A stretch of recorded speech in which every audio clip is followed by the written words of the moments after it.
98.3 WISS. Real news and great conversation in Oshkosh. Here's your Daily News Roundup. From the Civic Media Newsroom, I'm Connie Fellman. Some are calling it the end of an era. The Milwaukee Bucks trade the arguably greatest player in franchise history, Giannis Antetokounmpo, to the Miami Heat. The blockbuster trade broke late on Monday night after months, if not years, of uncertainty surrounding the star sharpshooter.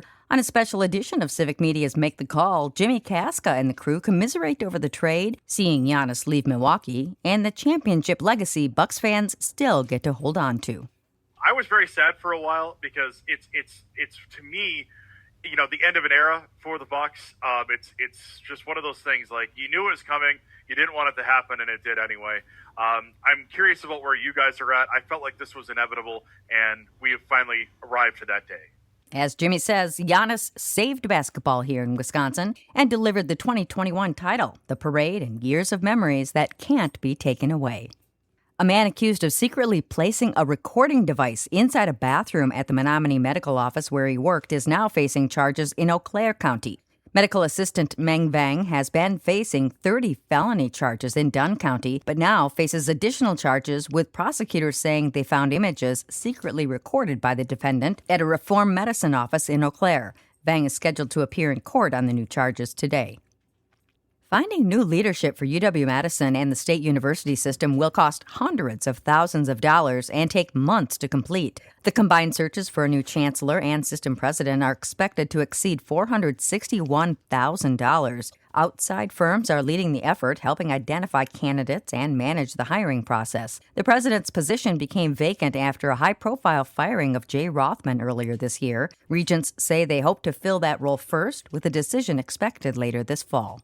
Eau Claire County has officially filed a lawsuit against a number of chemical manufacturers over PFAS contamination. Civic Media's James Kelly has the story. The lawsuit was filed in Chippewa County Circuit Court earlier this month as the county seeks to recover damages for the forever chemicals in the water supply near the Chippewa Valley Regional Airport. According to the complaint, the named defendants in the lawsuit include companies like 3M, DuPont, and more, and lists 7 causes of action, including defective design, negligence, and violations of the Wisconsin Uniform Fraudulent Transfer Act. For Civic Media News, I'm James Kelly. Environmental regulators say nearly 100 public water systems in Wisconsin have PFAS levels above federal drinking water standards enacted last year. That includes water systems in the cities of Eau Claire, Wausau, Madison, and La Crosse. Students in Madison will have much less access to their phones at school starting this fall under a new district policy. Middle schoolers will not be allowed to use phones at all during the school day, even at lunch or recess. High school students will have to keep devices put away during class, passing periods, and school activities, but can use them at lunch. The school board approved the plan to meet a new state law, though some parents say it may not go far enough or include enough community input.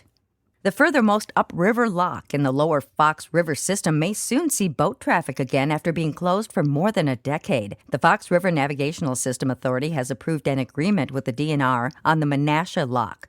Built in the mid-1800s, the Menasha Lock was closed due to an invasive species of fish, the round goby, being found below the Neenah Dam. The recent agreement means the DNR will apply a fish toxicant to prevent the spread of round gobies into the Winnebago system, while commercial boats move through the system. The agreement doesn't include recreational boaters at this point, but officials say they hope to get to that point over the next year. And that's your state news update. I'm Connie Fellman for Civic Media News.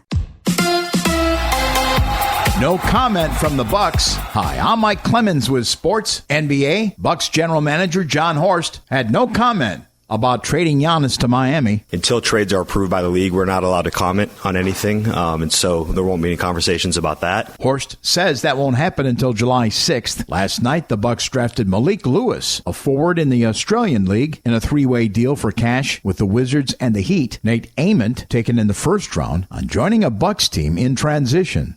I really wouldn't say it's so much extra pressure. Obviously, we're stepping into me and top 10 draft pick Braden Burris, who's a tremendous player, and I'm excited to get to learn with him. But they're big shoes to fill over there in Milwaukee, and if anything, I see it as an opportunity and not as pressure. Baseball, the Brewers with a 6-5 win last night to complete a 3-game sweep of the Reds. Reliever Chad Patrick got the win. The Brewers have now won 24 of their last 30 games at Great American Ballpark in Cincinnati. With sports, I'm Mike Clemens. It is going to be partly to mostly cloudy today with a scattered shower or thunderstorm or two possible here this afternoon. Our high today right around 70. Tonight, an early evening thunder shower, otherwise partly cloudy with a low of 56. Tomorrow, partly cloudy with a high near 70. I'm meteorologist Sean Cable. That's your daily news roundup for 98.3 WISS in Oshkosh. Find more news anytime at WISS.FM. Subscribe to this podcast on Spotify, Apple, or wherever you find your podcasts.